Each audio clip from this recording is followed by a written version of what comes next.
Hoje é um dia importante, né? 25 anos do Plano Real, 6 meses do governo do presidente Jair Bolsonaro, 6 meses do governo da professora Fátima Bezerra e 6 meses do seu mandato como senador. Vamos fazer um balanço, começar pelo seu mandato, 6 meses, senador. O que a gente tem para apresentar para os nossos ouvintes? Pois é, temos aí projetos de lei do Senado, 20. Projetos de lei comuns, 8. Projetos de lei complementar, 1. 9 decretos legislativos, 14 comissões. A gente faz parte lá de 14 comissões. Eu tenho uma equipe de cerca de 15 pessoas no gabinete em Brasília. Enfim, isso nos permite estar na Comissão de Assuntos Econômicos, Comissão de Ciência e Tecnologia, Comissão de Infraestrutura, Comissão de Reforma Agrária e Agricultura, Comissão Mista de Orçamento, que nos dá uma possibilidade de ter emendas a mais do que os demais parlamentares, que isso é normalmente uma bonificação que é dada lá no Senado para quem é membro da Comissão Mista de Orçamento, Frente Parlamentar dos Senadores do Norte e Nordeste e ainda como suplente da CDR, que é a Comissão de Desenvolvimento Regional e Turismo, Comissão de Educação, Comissão de Meio Ambiente, Comissão Mista de Combate à Violência da Mulher e a CPI de Brumadinho, além de 9 comissões de medidas provisórias, que são essas comissões que se estabelecem cada vez que o presidente emite uma medida provisória e nós precisamos analisar antes de ir a plenário.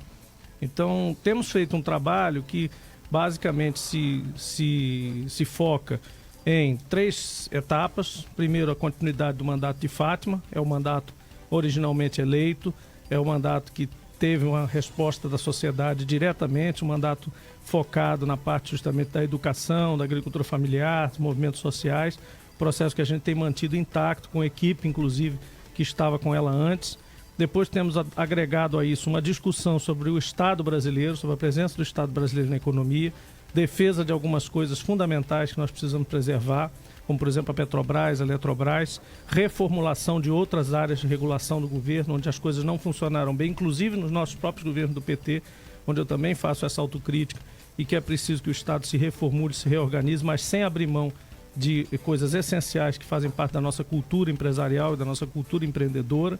E, finalmente, uma parte de desenvolvimento sustentável regional, que, acoplada às ações nas cidades, tenta trazer para as cidades uma discussão sobre as suas vocações inerentes, ou seja, recursos naturais e humanos que a cidade já tem, podem desenvolver e, no entanto, permanecem adormecidos. Ciclos econômicos já se passaram, ciclos econômicos que podem voltar, integrações regionais entre as cidades, recuperar o prestígio e o orgulho das regiões do Rio Grande do Norte e, com isso, trabalhar em coisas como petróleo, energia, algodão, mineração e outros setores que a gente está tentando recrudescer.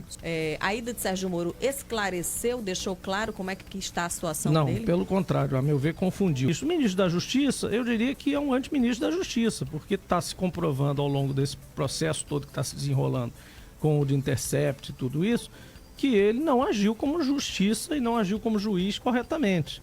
E aí se blindou indo para esse Ministério da Justiça, tem atuado aí, a grande coisa dele é essa questão de um pacote anticrime aí que é de efetividade duvidosa.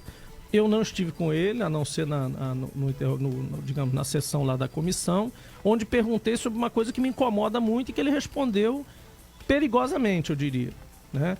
Porque eu perguntei sobre as delações premiadas. Eu acho que as delações, como advogado, acho que as delações premiadas foram uma das grandes distorções do processo da Lava Jato. Até em filme americano, quando você tem muita gente delatando, em algum momento o juiz bota 2 pessoas para fazer as chamadas acariações. As acariações da Lava Jato foram 4, se não me engano, no iniciozinho, que eu me lembro quando comecei a acompanhar. Paulo Roberto com Youssef com Cerveró e Cerveró com Paulo Roberto, enfim, entre os 3 lá fizeram algumas acariações. Como começou a dar muito trabalho, porque isso dá trabalho, acariar e pegar contradições para depois punir quem mentiu, eles simplesmente jogaram para baixo da mesa as acariações, ninguém mais fez acariações e era só delação premiada. E a partir de um certo momento começou a aparecer especialistas em delações premiadas. O cara chegava lá, Kelps, com um advogado caríssimo. Mas quem não pagava não interessa. O fato é outro fato que nós estamos comentando. Chegava lá com um mega advogado. Quando chegava em Curitiba, alguém chegava lá no ouvido do cara e dizia: se você não largar esse advogado e pegar esse outro cara aqui, ninguém nunca ouviu falar, mas é especialista em delação premiada, você se livra a cara. Aí o cara trocava o advogadão dele por um advogadozinho lá qualquer, desconhecido, que agora estão aí sendo denunciados por várias coisas, e esses caras livravam o cara, faziam um acordo de delação premiada. E isso era estranho, isso no mínimo é estranho. E eu tenho uma suspeita, Ana, que nós vamos acabar levando para uma CPI, não da Lava Jato, porque a Lava Jato tem méritos, e eu não sou aqui desse, né, que vai só porque é do PT, desmerecer o mérito de investigar a corrupção no Brasil. Mas ela começou de um jeito e terminou completamente diferente do que ela começou. Então, para mim, ela foi distorcida, foi enviesada politicamente e teve uma componente técnica, jurídica, exageradamente enviesada, que foi justamente a questão das delações. Como é que o senhor avalia essa área do governo na perspectiva de ampliação de vagas, de incentivo à nossa economia? Pois é, Flávia. Claro que isso também depende do contexto macroeconômico, do país, etc, etc. Mas eu particularmente acredito que estados, municípios e tudo podem fazer muito se tiverem iniciativas, mas só para pegando um pouco mais de trás do que você falou, né? Já havia no planejamento da própria assunção do governo uma ideia de que os primeiros 6 meses seriam esses 6 meses meio inóspitos mesmo, né? Porque você teria que rever toda a questão do caixa, rever onde pode cortar ainda.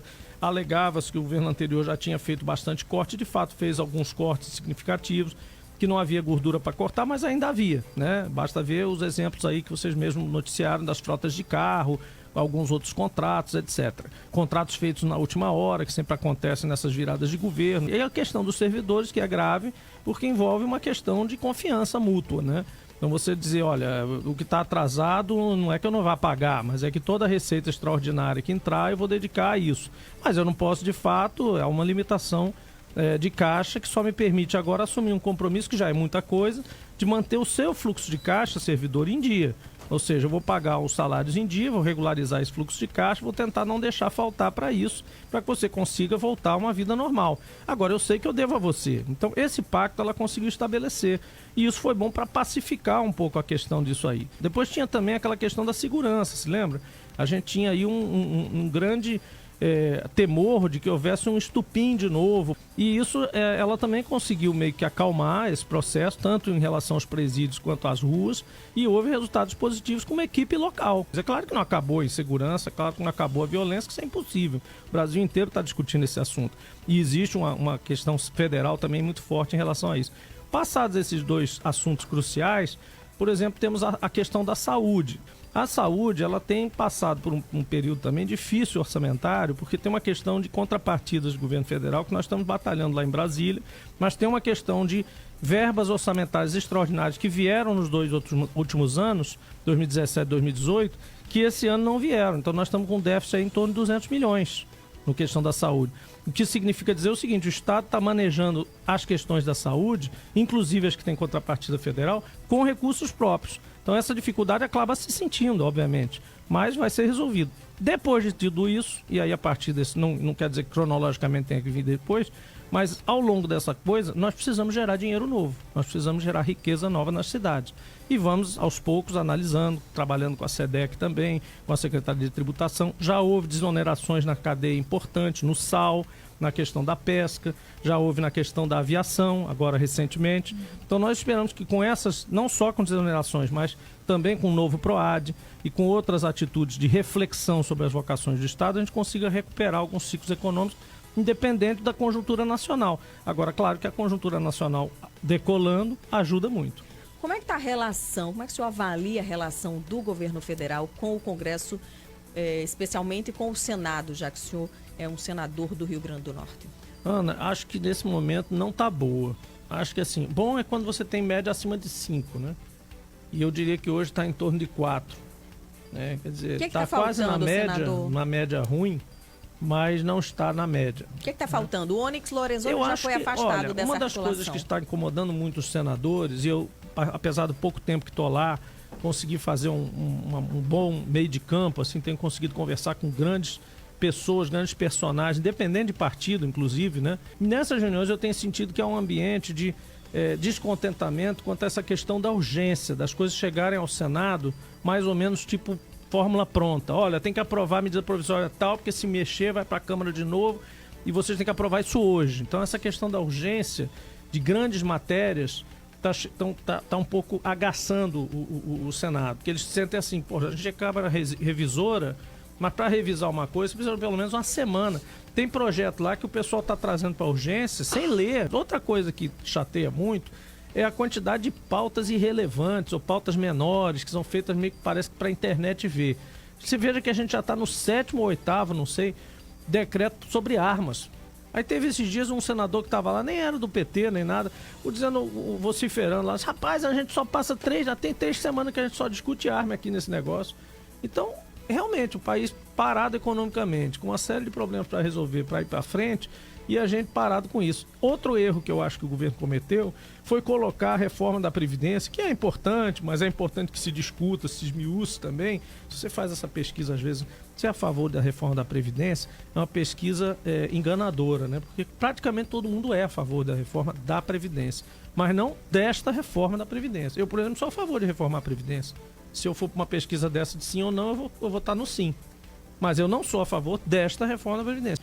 O grande erro foi quando Paulo Guedes vendeu esta ideia de que a reforma da Previdência bloqueava todo o resto. Se não sair a reforma da Previdência, o país não anda. Se não sair a reforma da Previdência, eu não posso soltar dinheiro. Se não sair a reforma da Previdência, o Brasil não exporta. O Brasil não isso, o Brasil não aquilo. Ora, ele mesmo se colocou um guiso. Porque a reforma da Previdência é um assunto complexo, mexe com a gente agora e no futuro, com gente que nem nasceu ainda. E você não pode fazer ela de forma de afogadilho, de forma assim. Então vai para o Senado, certamente vai ter modificações também, talvez volte, não volte. Enfim, a reforma da Previdência, travando a pauta, é um erro para o próprio governo. Então uma certa chantagem, entre aspas, que rolou no início, acabou se voltando contra o próprio governo. Isso mais ou menos resume como é que está o clima lá